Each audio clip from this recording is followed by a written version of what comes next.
अगर आप मेरे चैनल पे न्यू है तो आपसे गुजारिश है कि आप मेरे चैनल को सब्सक्राइब करें। Thank you. अस्सलाम वालेकुम, welcome to you my YouTube channel.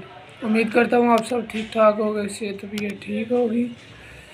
और आज मेरा टॉपिक ये है कि फायर के रिलेटेड मेरा टॉपिक है कि अगर फॉर एग्ज़ाम्पल जॉब वाली जगह पे, ठीक है, या घर में कोई फायर लग जाती है तो सबसे पहले आपने अपने आप को कवर करना है।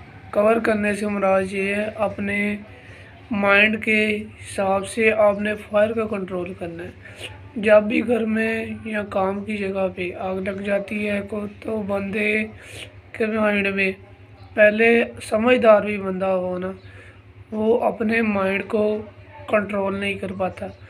वो सिर्फ जल्द में ज़्यादा से ज़्यादा अपना नुकसान कर बैठते हैं।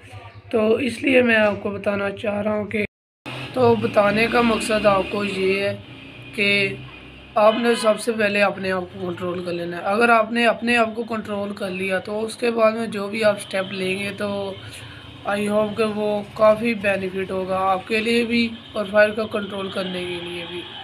तो फायर को कंट्रोल करने के लिए डिफरेंट इक्विपमेंट इस्तेमाल किए जाते हैं। तो नॉर्मल ये है कि पहले तो ये है ना कि फायर एक्सटिंग्विशर यूज़ होते हैं, जैसे डीसीपी हो गया, CO2 हो गया, AFFF हो गया और साथ में हेलोट्रॉन हो गया। ये तो वो चीज़ें हैं जो हमारे घरों में नहीं होती, लेकिन हमें चाहिए कि अपने घरों में ये चीज़ें रखनी चाहिए। ठीक है, अगर फॉर एग्ज़ाम्पल इलेक्ट्रिकल की फायर हो जाती है तो आपको ये चाहिए कि आपने सबसे पहले इलेक्ट्रिकल पावर सप्लाई का जो मेन स्विच है, ब्रेकर है, उसे आपने ऑफ़ करना है। ऑफ़ करने के बाद आपने पहले वेरीफाई कर लेना कि हाँ भाई ये क्लियर हो गया।